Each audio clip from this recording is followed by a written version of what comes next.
Hi guys, hold on for a second. Before we proceed to the video, I have something very important to tell you.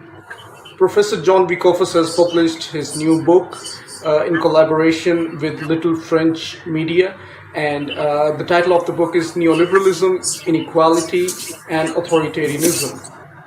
This book details how neoliberalism impacts the geopolitical economy in the 21st century. You can buy it from Amazon, and the link is in the description. Thank you. Now let's proceed to the video. Hello, everyone, and welcome to a panel session on U.S.-China trade relations.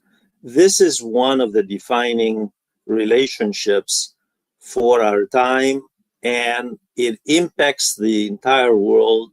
As I have pointed out in previous videos, the fact is that the United States GDP combined with that of China, the world's two largest economies of the world, is 43% of the world GDP, because capitalism structurally, by its foundations, by nature, if you will, if you want to use that term, for the last 500 years is an integrative international global system. It transcends local and national boundaries. It's a world system. This has an impact. What China and the United States do in managing their trade relations has an impact on the rest of the planet and on the living standards, not just of Chinese and American consumers, Chinese and American workers in the middle class, but on the entire world, especially when you have a government, currently the administration of Donald Trump, the second term, which of course applies very generously sanctions and tariffs and other economic coercive methods against the entire, literally against the entire world, as a means of maintaining Pax Americana, the Latin term, which means American peace, in other words, the hegemony of the US that it has enjoyed, the American century, and that it has enjoyed, the American century, of course, being the 20th century, but especially the hegemony it has enjoyed from the Bretton Woods system, that is from the end of World War II, from 1944, the Bretton Woods system, that's the date for it, which established the IMF and the World Bank, and later the World Trade Organization, as it's known now, until the Nixon period, when we begin to see, in other words, the end of the Vietnam War, when we see that Pax Americana is showing its age, it's beginning the long decline. I want to point out that the foreign policy at the geopolitical level, but also at the geoeconomic level, as we will be focusing on today, is a reflection of a country's domestic policy. When we look at what the IMF, at the Davos meeting in 2025, in January 2025, described as high risk and rather chaotic, their words, high risk and leading to unpredictable results as a result of a tariff regime that the Trump administration wishes to impose. And today, as I'm recording this, is the first day of February, and this is the day that the Trump administration has decided to make the major announcement for tariffs against its two neighbors to the north and the south, Canada and Mexico at 25% each, 100% for, possibly, we'll see if he goes that route, for automobiles, and against China at 10%, and then 100% against all BRICS members if they opt to dethrone the dollar and replace it with a BRICS-based currency. Now, the United States under Trump so far, but this is a continuation, by the way. I want to make sure that people understand this is not about this president. This is not about the GOP. The United States has a two-party system, but it's a uniparty in terms of pursuing the same goals. They differ in modalities. The Trump administration, however, has opted for a domestic policy that when people, even in the first 10 days of its administration, when people examine what it has done, they will begin to scratch their heads, sending out emails, mass emails to bureaucratic employees, government employees, to leave their jobs. And just today, after two very bad accidents, one at Reagan National Airport in Washington, D.C., the small airport by the river, and the other in Philadelphia, there were airplane accidents there with fatalities. And yet, Trump chose to send out on White House letterhead an email to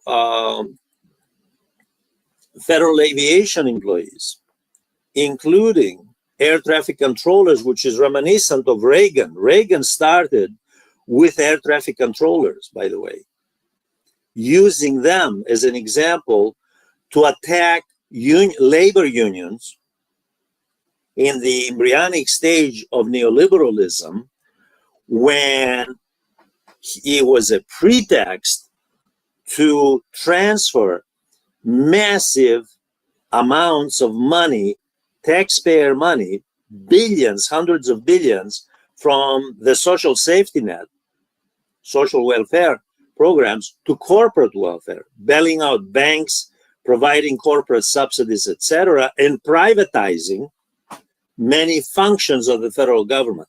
Trump chose, right after these accidents, to send out an email to aviation employees, including air traffic controllers, who are needed more now than ever, especially after this, to quit their jobs, go find employment, as he put it, low productivity workers, as though they're collecting they're collecting fruit, collecting oranges in some orange grove in Florida. Low productivity workers, go find high productivity work in the private sector.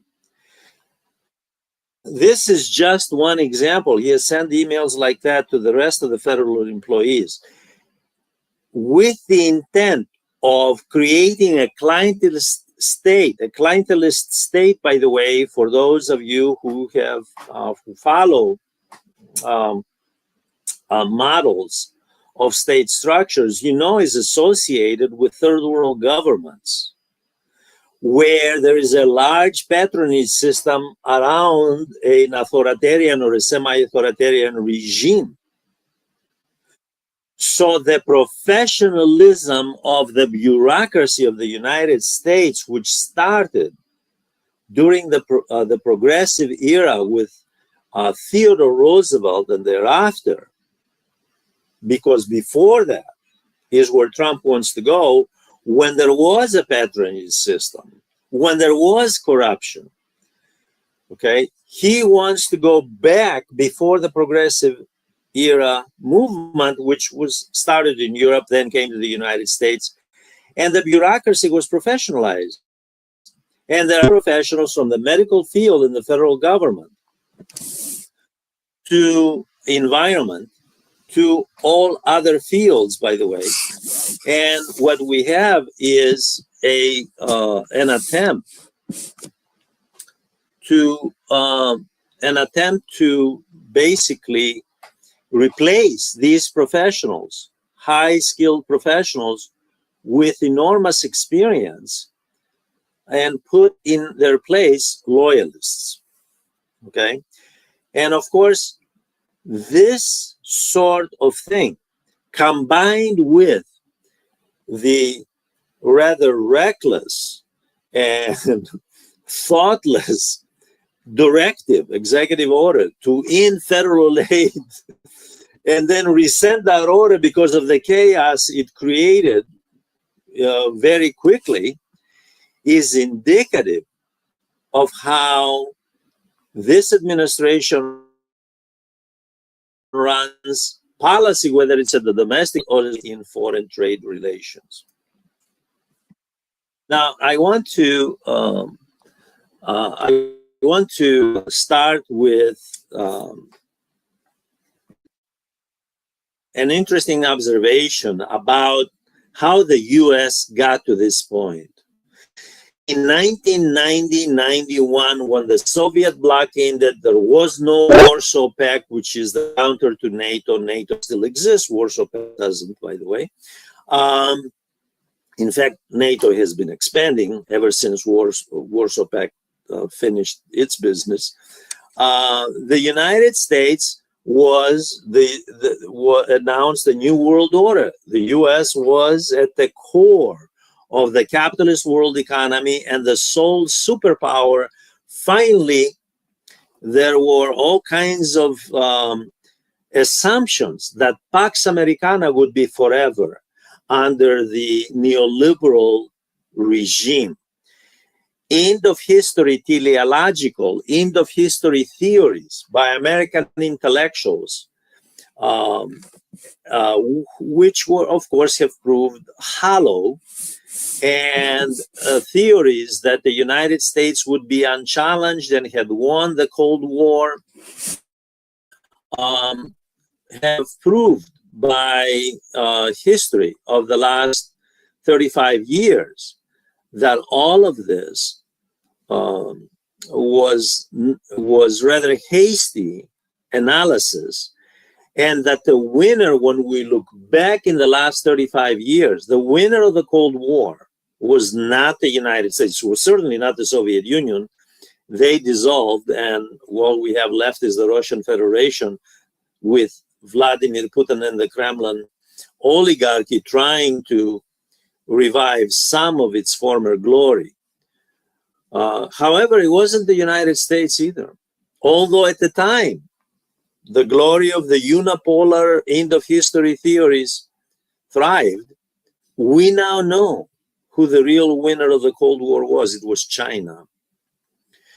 And we know this by looking at where China was in 1990 versus the US in terms of GDP and world trade, share of world trade, in terms of manufacturing capacity as a percentage to the rest of the world versus the US, and where it is today, and where it's going within the next 5 to 10 years, according to the World Bank and the IMF, as well as other private organizations like Goldman Sachs, JP Morgan, and so forth, that do assessments on this.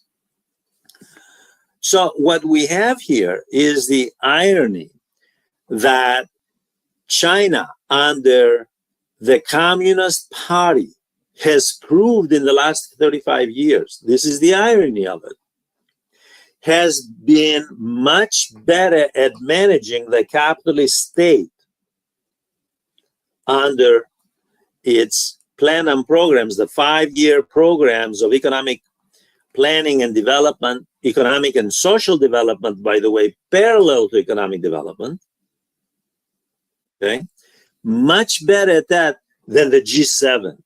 which China is leaving behind as it has integrated a segment of the private sector of the G7 into its economy and created the interdependence that it has, and has caught the West in this dilemma of what to do with China. Stop China, but how to do that without hurting ourselves, and how to do that while keeping Pax Americana, US global hegemony, and the way it was back when Truman and Eisenhower were presidents. Too late for that. Let me point out that this past week, the last week of January, there were a couple of developments that were shocking to the West, especially to the United States, that had done its very best in the last three administrations to slow China down, if not undercut its race in the artificial intelligence and semiconductor domains.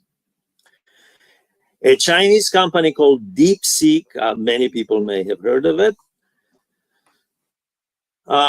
announced that it's going to bring to the market artificial intelligence, competing with NVIDIA, the premier world company, close to what, $3.5 trillion in capitalization, by the way, an unbelievable amount of money, at a much lower cost and far more efficiently in using less power. And of course, it has done it at a tremendous speed. It isn't so much that the West and the United States and the West were not expecting some Chinese company to make such an announcement at some point down the road. They were hoping that it would not be. But it's not that they were not, did not suspect it. They just didn't expect it this soon. And then within days after DeepSeek announced that it's bringing to the market its artificial intelligence program, Alibaba also had a similar announcement. So the reaction was one of shock, one of some companies in the United States and the West, among the G7, saying, well, you know, they're making it available at a much lower cost than open source, so we may use them. NVIDIA is very expensive. Others said, well, we have to take a second look. The fact is, within a very short period of time, even Trump, who praised, by the way, the Chinese company, artificial intelligence company, for its innovation, as did Microsoft and Intel, and as they pointed out, as Microsoft and Intel, other companies pointed out, well, you know, that's reality, that's part of progress. The US government, of course, and states, individual states, and agencies like NASA began announcing boycott of DeepSeek. They will not use any products of this Chinese artificial intelligence company. Private companies doing business with the government got the message. They also followed suit. Okay, this is an attempt to make sure that the end user, whether it's business or private, personal, uses the much more expensive product, US product, rather than the Chinese. Same principle applies to electrical vehicles. Electrical vehicles, everybody knows the number one electrical vehicle suppliers, China, by the way, it's not the US, it's not Telsa, it's China. China is the #1 producer. And everybody knows that their cars are available in other markets outside the US, which the US has put prohibitive tariffs on them at a third of the cost of what American companies charge. So the fact is that the same principle applies here to artificial intelligence, just as the same principle applies to liquefied natural gas, the LNG, when the US, ever since the Obama group, the Obama administration, was pressuring Germany and Europe not to buy Russian, to buy US at a far higher cost on national security grounds. They use national security grounds for the same thing here. Now, I don't know what national security grounds there are in, I guess you can make something up, in selling electric cars, but they're national security grounds.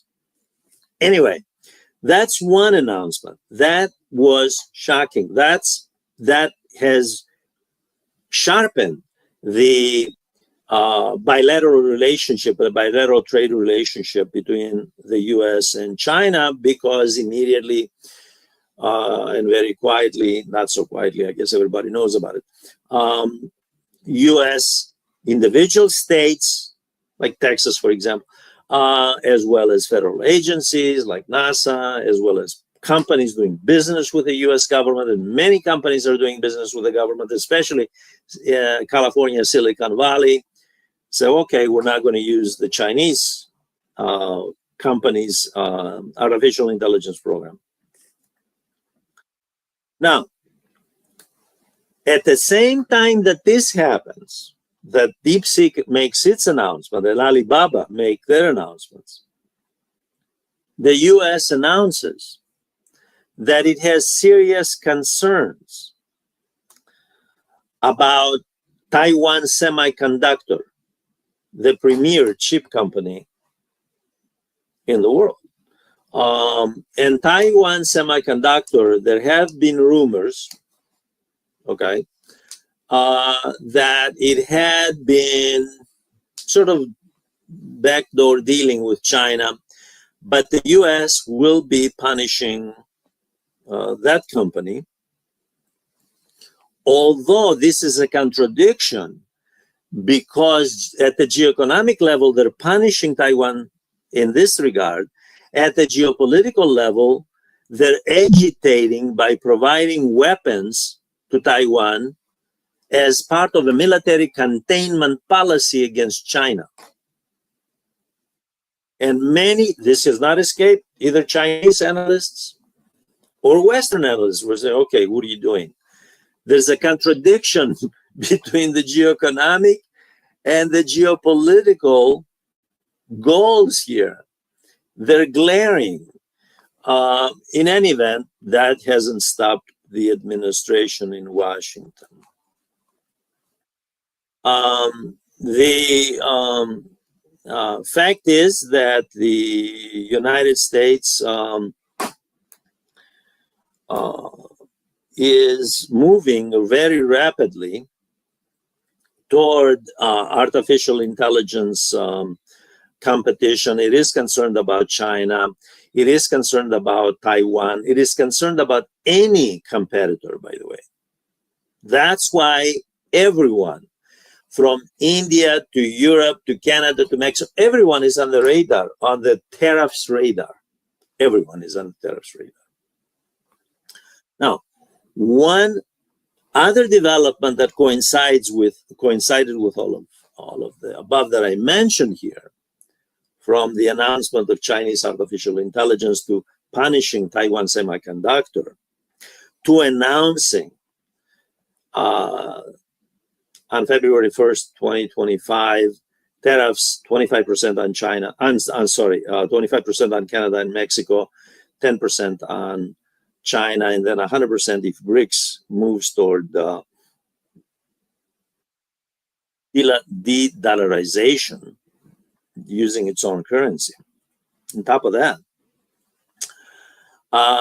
there's a story, very important story here, that artificial intelligence companies in Silicon Valley are really behind some of the push of the Trump administration, because they want the lucrative government contracts.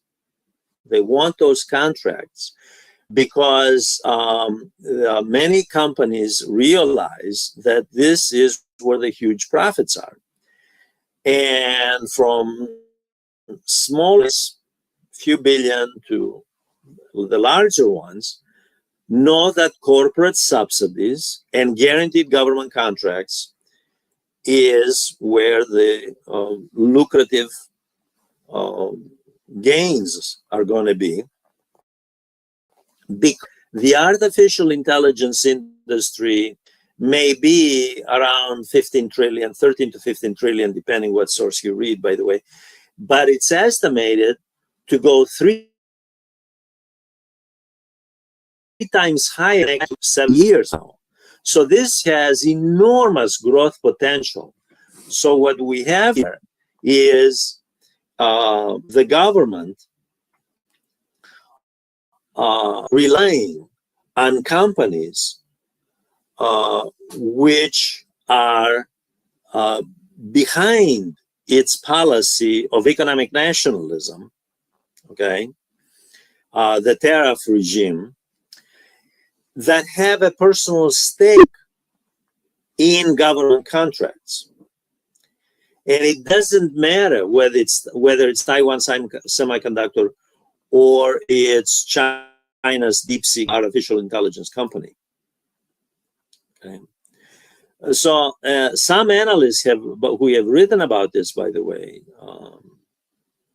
have argued that the financialization of Wall Street, which, by the way, financialization of the US economy, let me explain, is an integral part of the neoliberal model of political economy.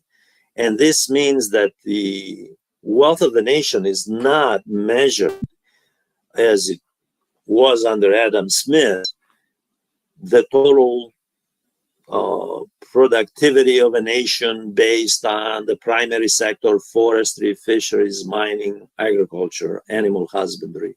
It's not measured on that. And manufacturing, as well as the tertiary sector, the service sector, everything from insurance, banking, and so forth. It's measured on the basis of the market performance of a stock. And these Silicon Valley artificial intelligence companies behind the policy, and it's not just them, there are also other companies behind the push for punitive measures, tariffs, in other words, against foe and friend alike, from China to Canada. Canada all of a sudden is a target. Anyway, these people have been absorbed by the financialization model, and they're using that, which is an indication of how parasitic the nature of the economy remains. So there is no effort to try to address structural problems. Rather, the focus is punish the other side, slow the other side, where we're not going to make any changes. Although we know there is something structurally wrong with the model because it's failed. Otherwise, why would the country, the US, along with the British, along with the Japanese, but the US is at the head of this, of the G7, which was the champion of neoliberalism back in the 1990s when the Soviet Union collapsed, now be undermining globalization and neoliberalism and moving toward economic nationalism? How is that explained? It's true that neoliberalism has benefited China, exactly as a couple of years ago, the finance minister of Japan pointed out, he was right about it. Look, they benefited most because they have quasi-statism at home combined with aspects of neoliberalism. That is the private sector inviting foreign capital, lowering taxes on corporations, providing subsidies, corporate subsidies. However, the state remains the key player in the economy, determining economic development, determining economic planning, social development, and keeping corporations at arm's length, not allowing companies to determine what the state determines. That has been a core complaint of the United States and its G7 allies about China. They want them to get off the quasi-statist model and to adopt the Washington, what used to be called the Washington Consensus back in the 90s. And it continued, of course. Now it's been watered down completely. But the Washington Consensus, that is the purest neoliberal model of allowing the corporate sector to literally take over public policy, both domestic and foreign policy, exactly as it has done in the G7, especially the United States. So now we have, when people around the world, those who did see the inauguration of President Trump, they saw billionaires behind him. That's who's in charge. And when the vice premier of China went to the Xi Jinping, the president sent his second in command to attend the inauguration. Trump had invited Xi Jinping. Xi Jinping did not go for obvious reasons, symbolic and otherwise.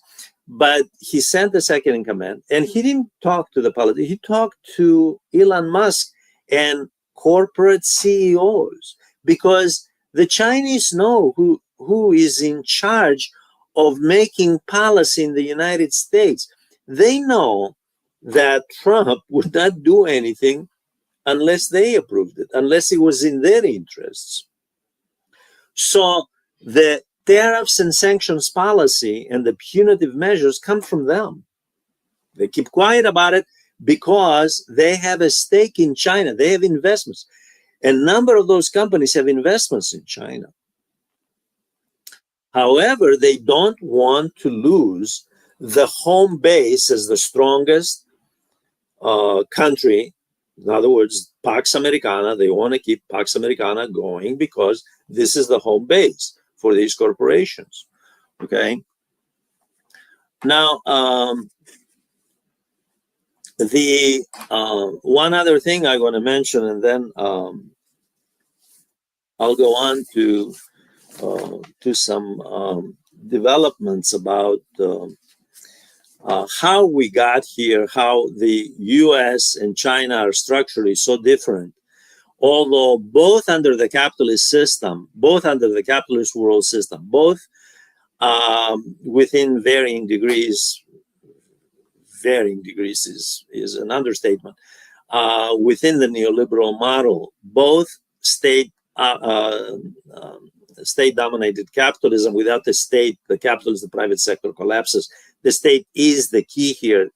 Taxpayer money supports the capitalist system. I do want to point out that the TikTok, the Chinese social media company TikTok, which is a saga that has been going on and on and on, has really exposed some of the myths about national security and about what the corporate sector in the United States is all about. And it has exposed the goals of the corporate sector in the United States behind the policy of the government, and they can no longer hide.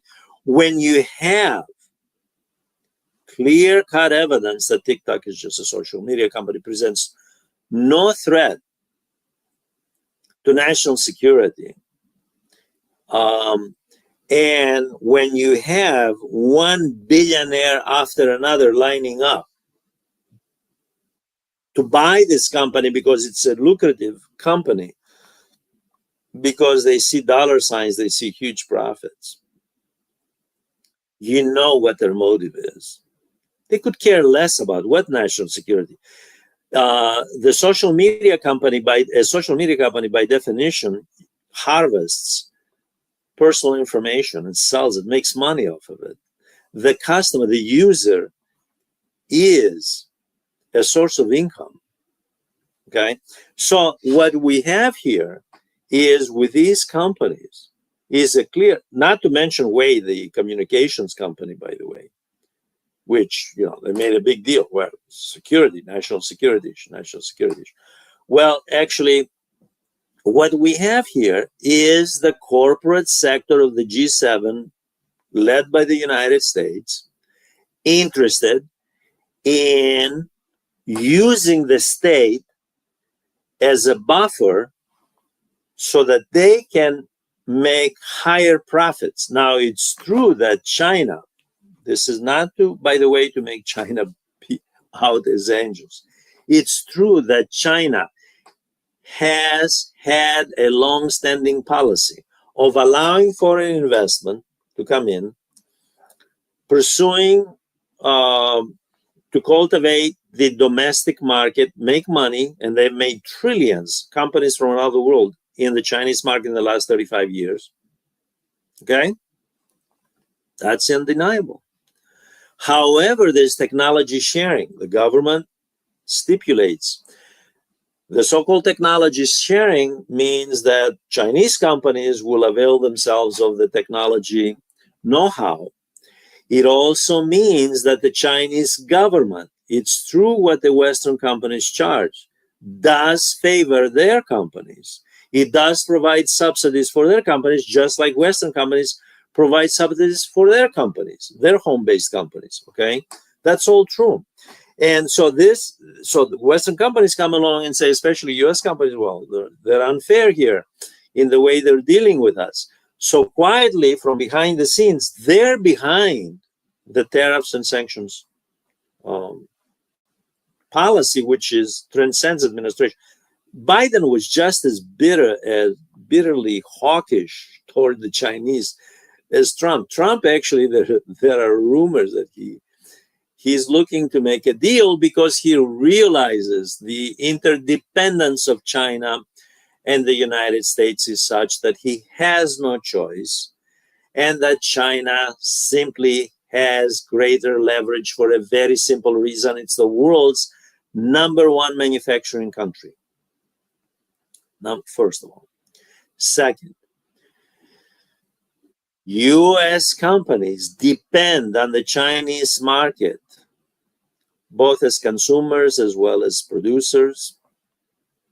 And they need that market just as G7 companies, just as the CEO of Mercedes-Benz pointed out, without China, we don't see a future here. The man was honest about it, okay? So what we have here is a situation where there is no choice. There's a lot of bluster. This is the reason that Steve Forbes, the billionaire, by the way, the American billionaire, pointed out just recently, all this talk about tariffs and sanctions and so forth isn't sustainable. It's just not going to last. The market is not going to accept this. And this is why Trump has been nervous with one eye on Wall Street. See how they're performing based on what he does in foreign economic policy. Now, I want to bring out some structural things that I think are very important, because I am a historian and I take the long view on these things. Let me point out that China, for 2,000 years, by the way, for 2,000 years, with the exception of a period from the Opium Wars, 1838, until the Maoist revolution in the 1940s, 1943, 1949, when Mao finally prevailed, 1949. For 2,000 years, China has had a continuous success of being an export producer oriented economy.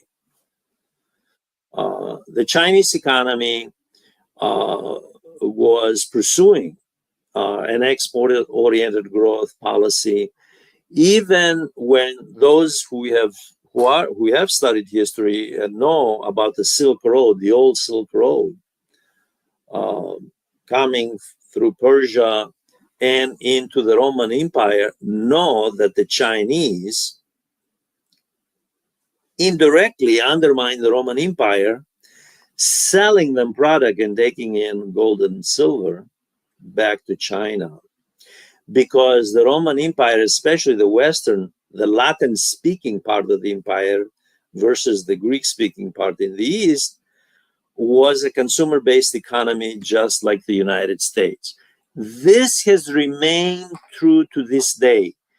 China is a producer-based, export-oriented growth economy, although it's transitioning toward to stimulate more consumer demand by raising living standards. Just to give you some statistics, while the United States, despite the growth in the socioeconomic gap and the lower living standards among the workers and the middle class in the last 30 years, by the way, under neoliberalism, the United States GDP share of personal consumption is 68%.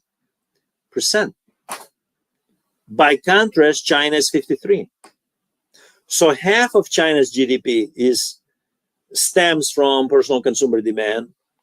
68% for the United States. It was actually higher. It was in the mid 70s, but it has come down because of lower living standards among workers in the middle class.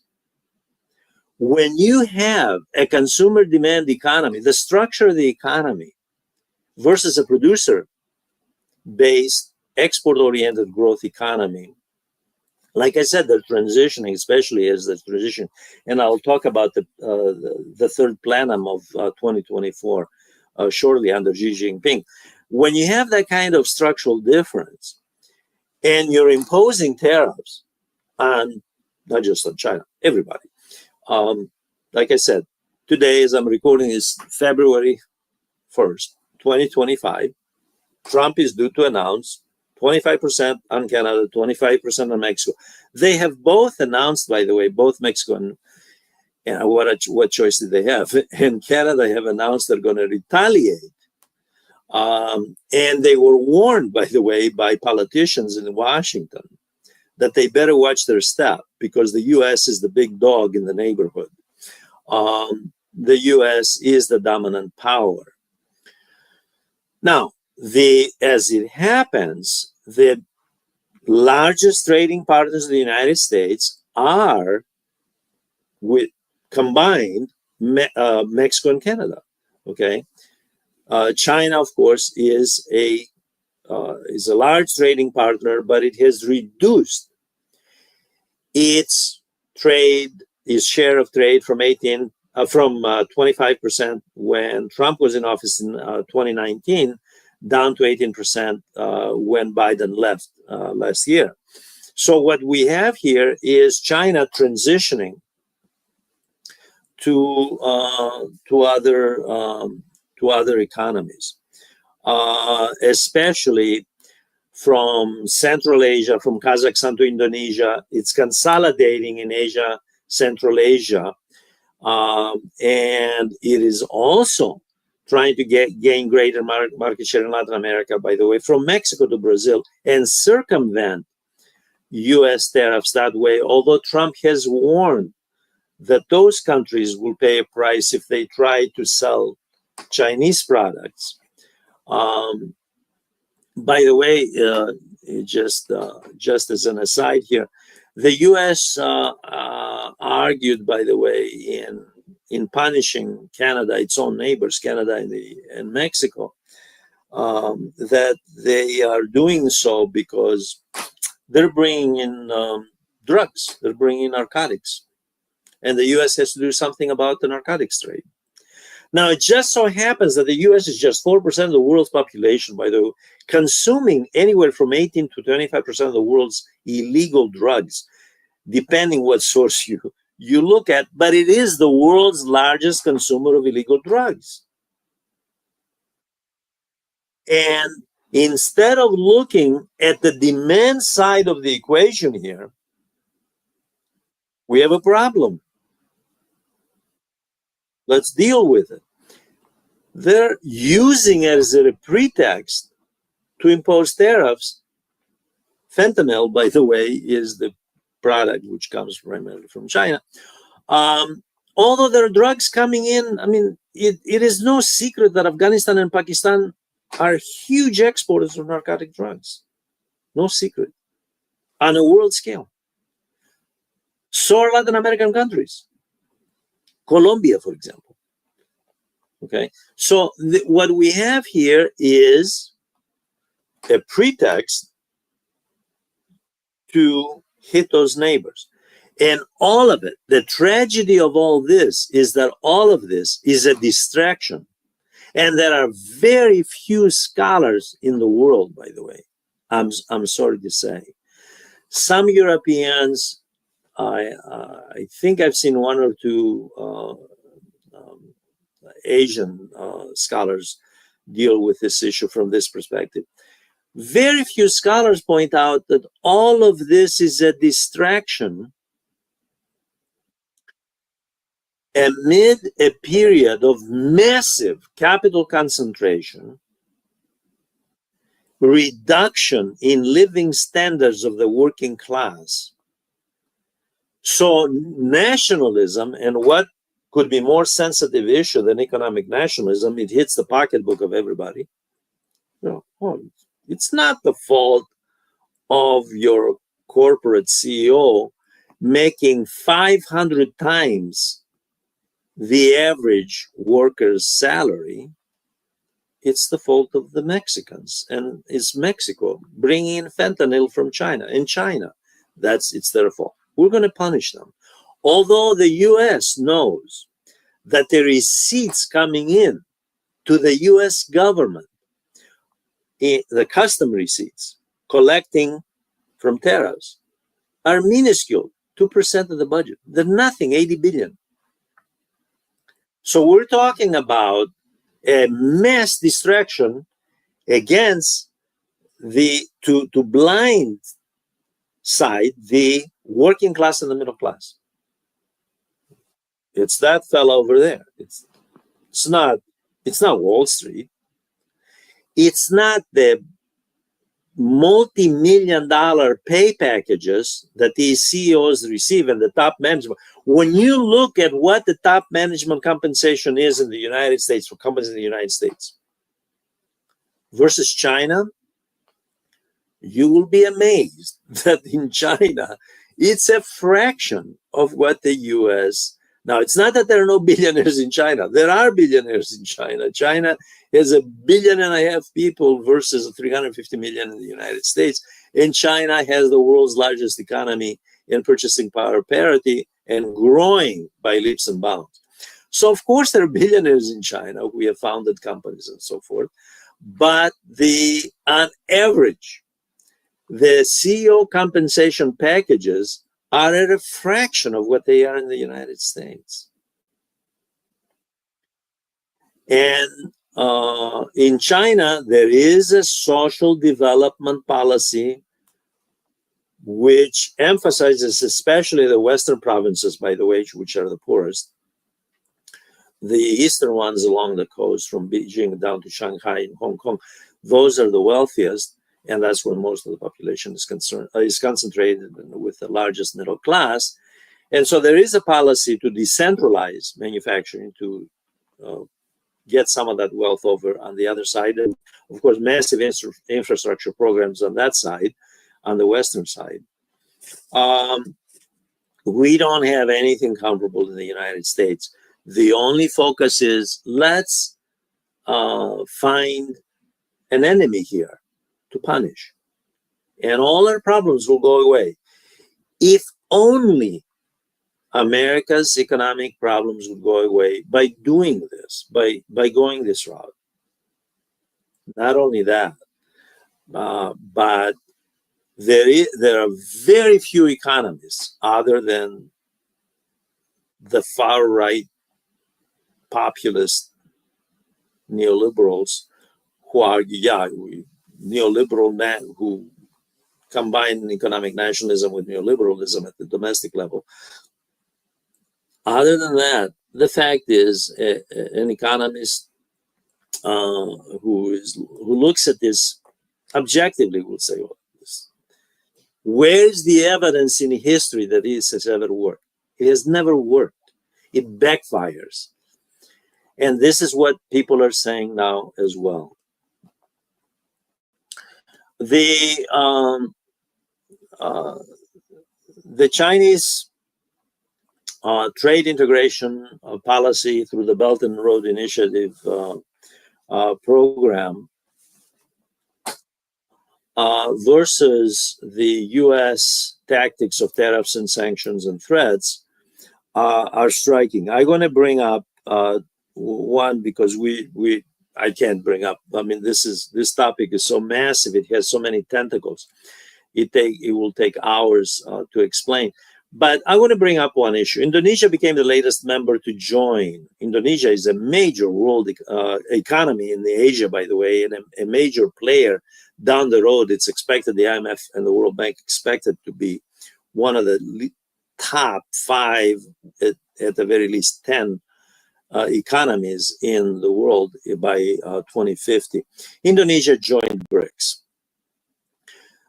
China did not approach Indonesia with threats. It approached Indonesia with incentives, with investment, with trade.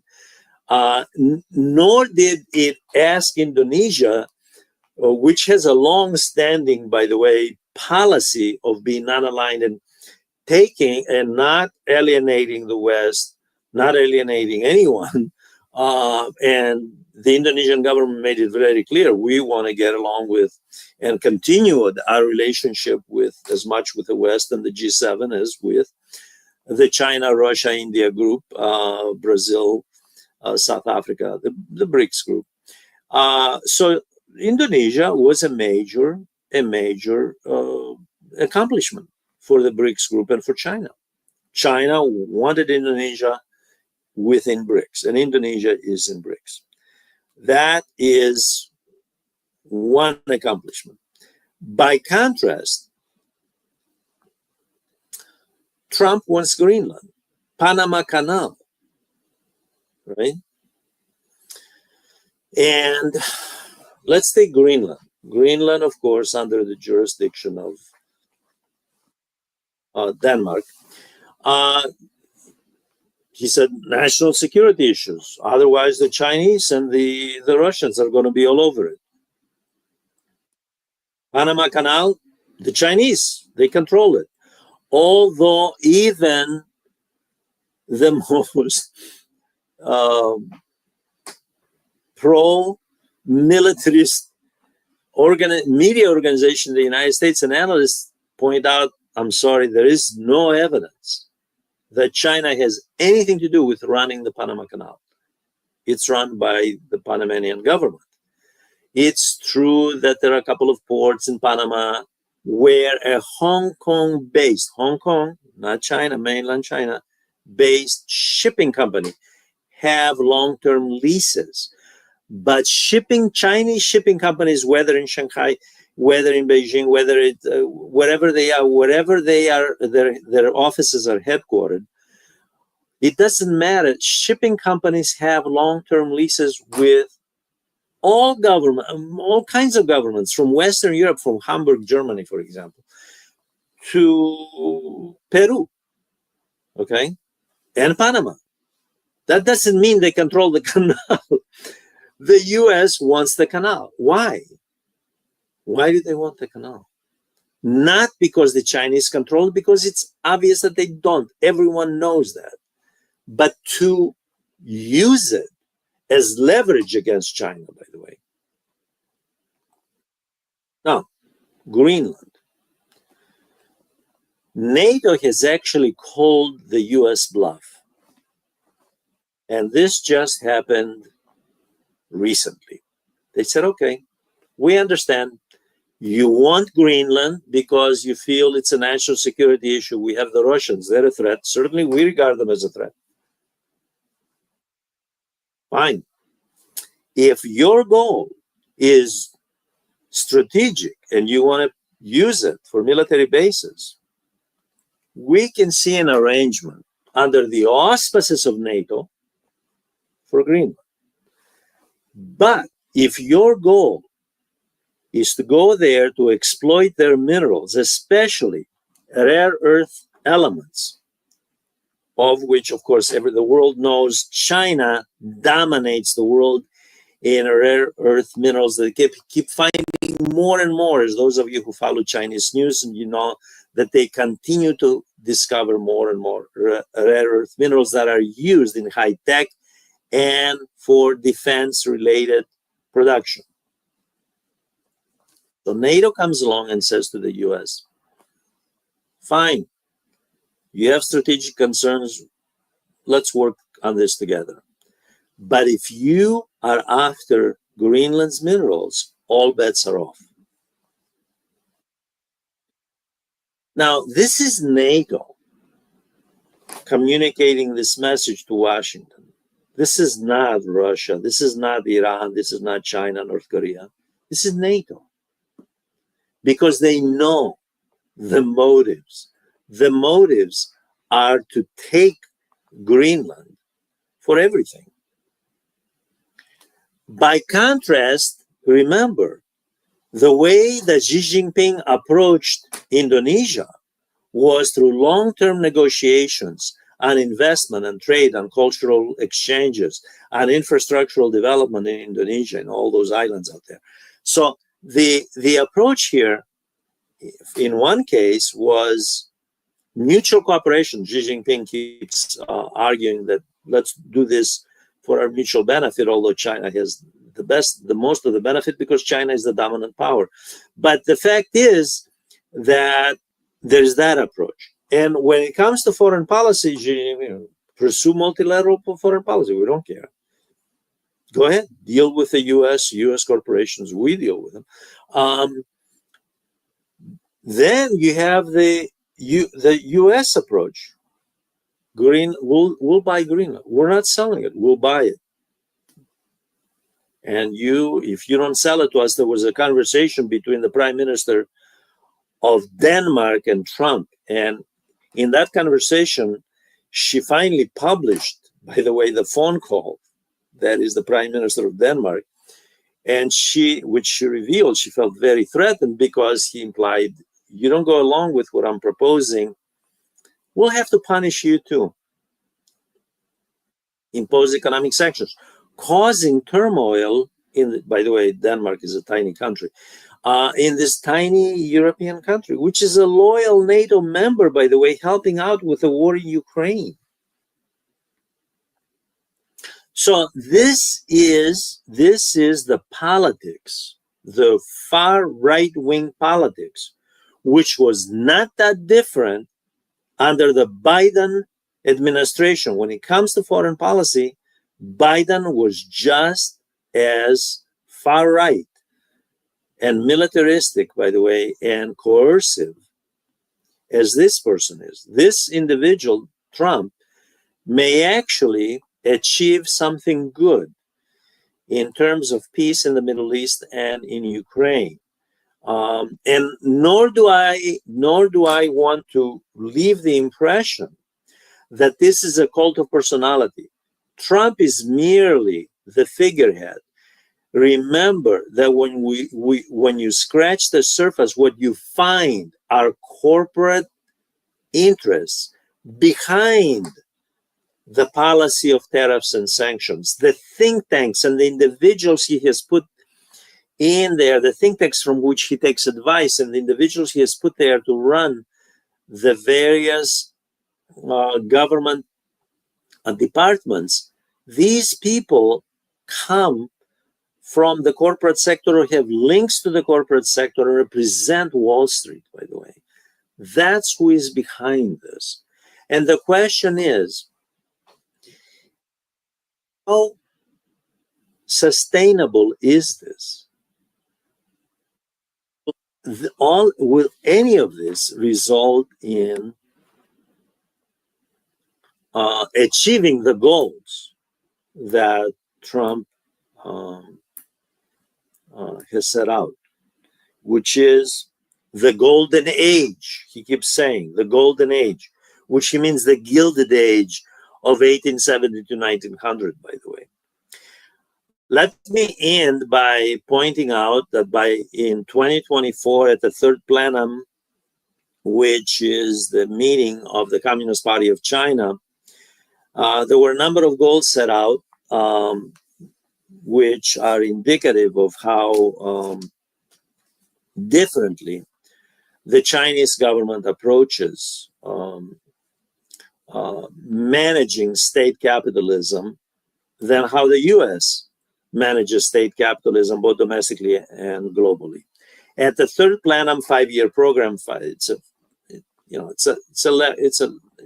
legacy of the communist regime going back to the Maoist period, although this is revised in the 80s. One of the goals was to raise consumption. To raise consumption means to raise living standards, not to lower them, to raise them. That means to close the gap between the rich and the poor, to create a greater middle class, to realize upward social mobility. One of the reasons, by the way, if you look at the United Nations statistics on world poverty, that world poverty has decreased in the last 15 years because of China, because they eradicated extreme poverty, while poverty in the United States has remained at 12%. It's actually increased, I should say, sorry. And the socioeconomic gap has increased also.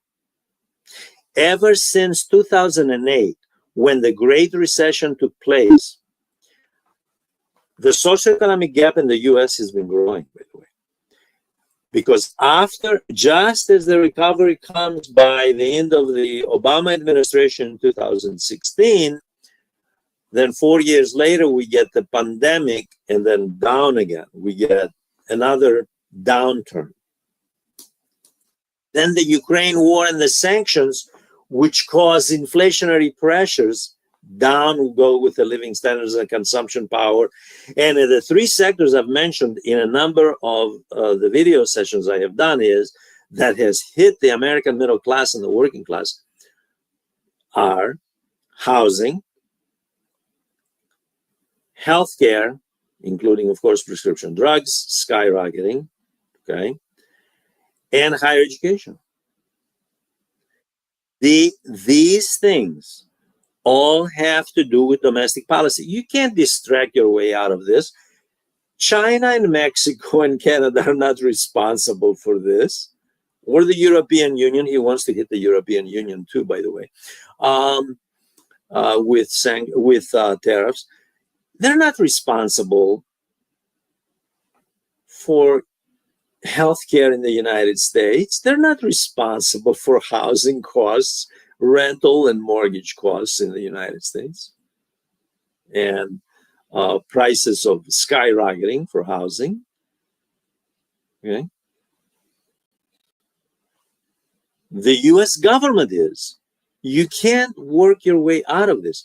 And why is the US government responsible? Because the corporate lobbies insist on greater capital concentration, and to distract the populist right wing in charge of the government is using economic nationalism.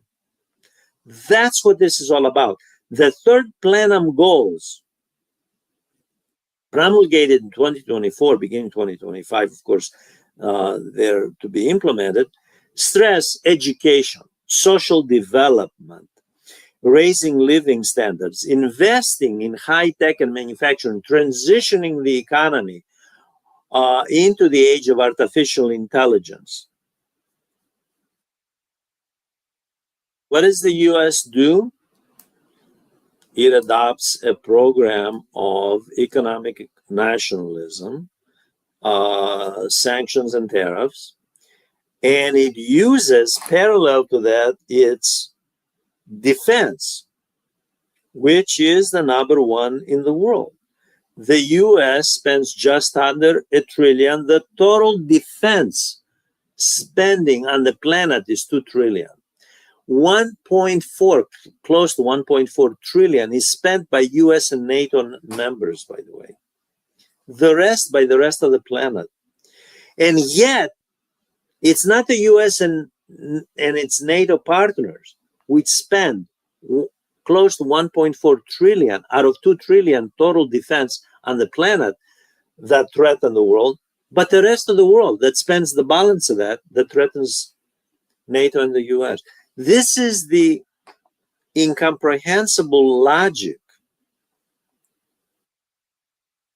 But you can see it when you have an administration, by the way, that sends out emails to air traffic controllers right after 2 airport accidents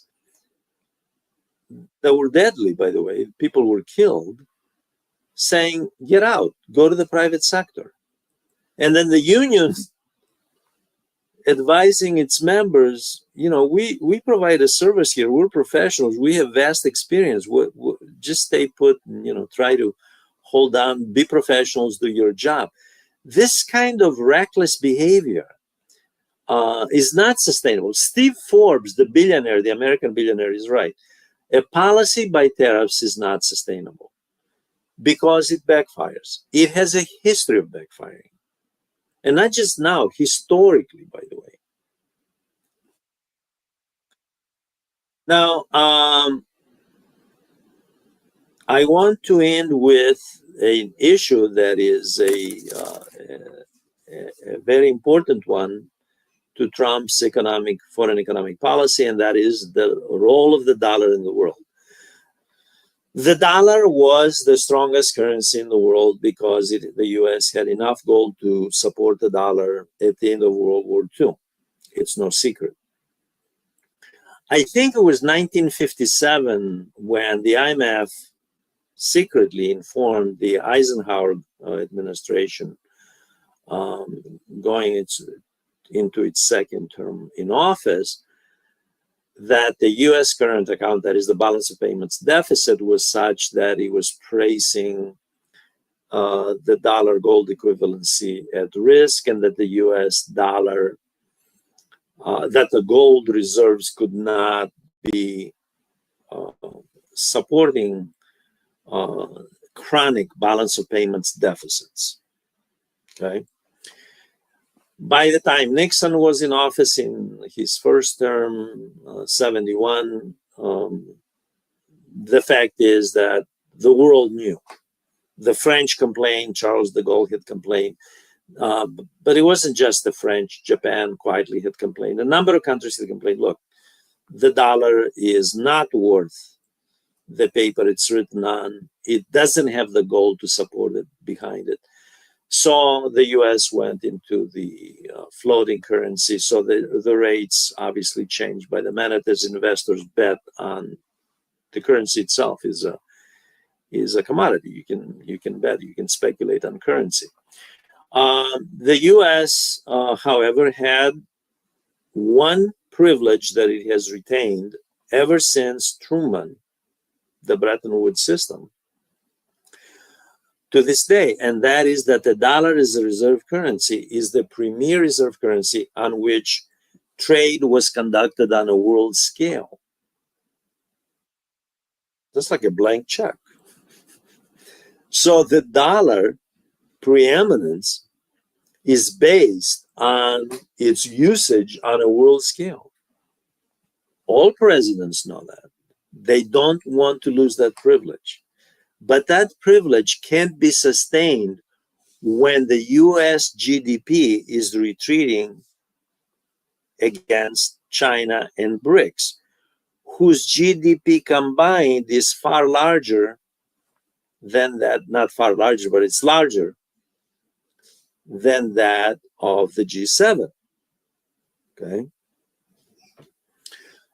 Trump has openly warned China, Russia, and BRICS that if they attempt to have their own currency, the US will impose 100% tariffs on them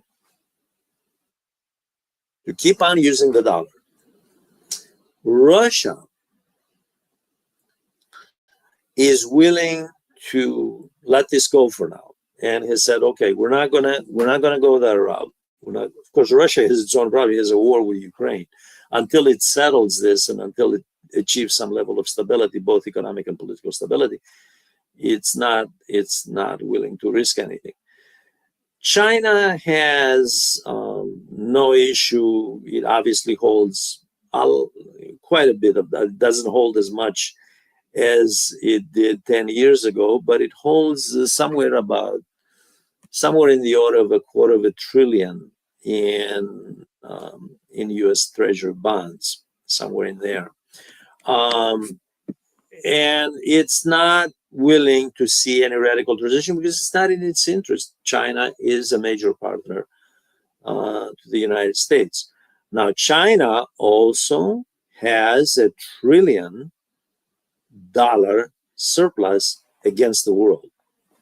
A very bad thing because China itself has to look itself in the mirror and determine how long is that sustainable and to what degree is that in the interest of the world economy in terms of equilibrium and in its own interest. That too is an issue.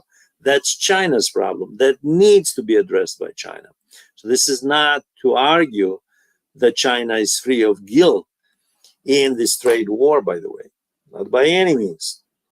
Okay, China has manipulated its currency. The West is right, just as all governments manipulate through their central banks their currencies.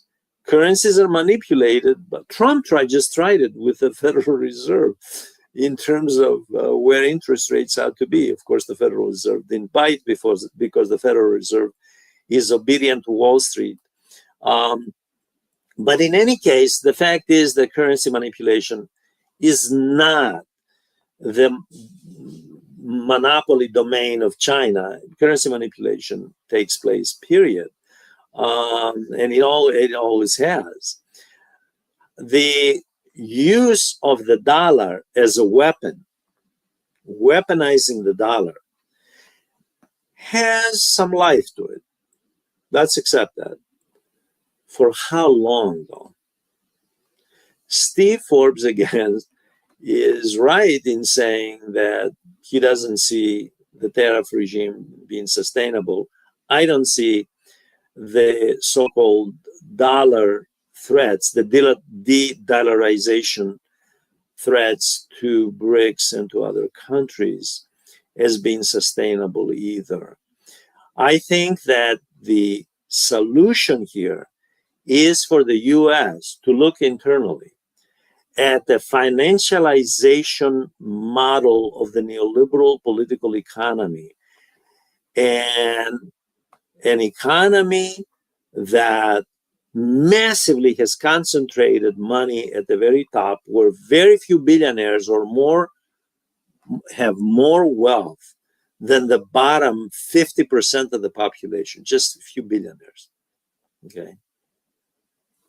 This is not sustainable in an economy where 68% of GDP is consumer based. It's based on personal consumption. Remember, China's is 53%, and that's the world's second largest economy in nominal value GDP. Okay.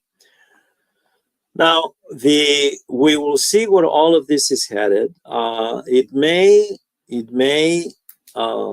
induce, if things get out of hand, it may induce a global recession. In the last global recession in 2008, in the Great Recession, it was China that bailed out the US and the world, by the way, by massively stimulating its own economy and providing liquidity for a number of larger economies like the US, for example. Next time around, we don't know that will happen. I want to thank you for listening. I want to invite your questions, your comments, and I want to plead with you to sign up to this channel, which is educational and which my very good friend Asad Alim runs, and provides very useful information on a wide number of topics. Thank you very much.